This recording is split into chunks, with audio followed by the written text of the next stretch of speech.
উনি আসলে শুধু নিজে না, প্রয়োজন মনে হয় মোদিকেও সাথে নিয়ে আসতে হইতে পারে। সে পালাবো না বলে পালিয়ে যায়, সে আসি বলেও সে কখনো আসবে না। তবে আমরা চাই সে আসুক। অন্তর্বর্তীকালীন সরকার বলেছিল গুম কমিশন করার জন্য, মানবাধিকার কমিশন করার জন্য। বিএনপি সরকার কথা দিলেও যেই দলের সবচেয়ে বেশি নেতা নির্যাতিত নিপীড়িত হয়েছে, সেই দলের নির্যাতিত নিপীড়িত নেতা থাকা সত্ত্বেও কার প্রেসক্রিপশনে আমরা জানি না, তারা এই গুম কমিশনের বিরুদ্ধে অবস্থান নিয়েছে।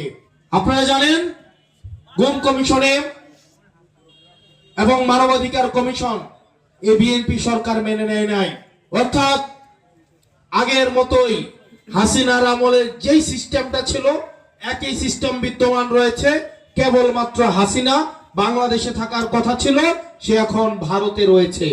অত্যন্ত পরিতাপের বিষয়, বিএনপি সরকার হাসিনা কাঠামোটাকে অত্যন্ত সযত্নে, খুবই আন্তরিকতার সাথে, মায়া মহব্বতের সাথে বিভিন্ন ফর্মুলায়, বিভিন্ন সূত্র দিয়ে, ঐতিহাসিক রেফারেন্স দিয়ে সালাউদ্দিন সাহেব হাসিনার এই সিস্টেমটাকে এখানে টিকিয়ে রেখেছেন। ইতিমধ্যে অনেকেই বলেছেন হাসিনা নাকি দেশে আসবেন।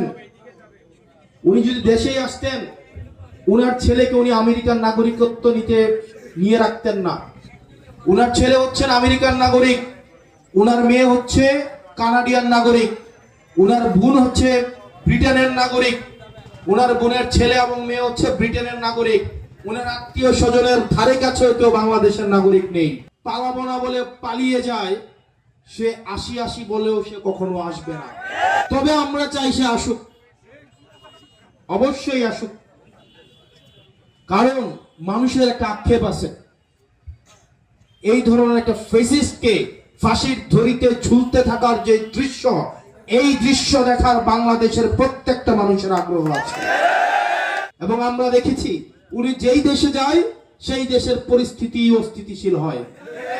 পরিস্থিতি এমন হচ্ছে, উনি আসলে শুধু নিজে না, প্রয়োজন মনে হয় মোদিকেও সাথে নিয়ে আসতে হইতে পারে।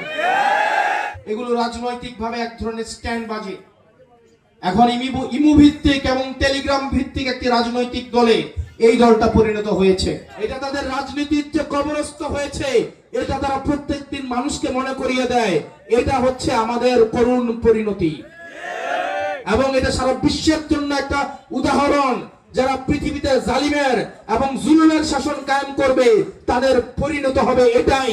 রুমের মধ্যে 10 জন মাস্ক পরে ব্যানার লাগিয়ে গলার টুনটা নিচে নামিয়ে একটা স্লোগান দিবে জয়, 10 মিনিট পরে দিবে বাংলা, এবং 1 মিনিটের মধ্যেই এই জায়গাটা ছেড়ে দিবে।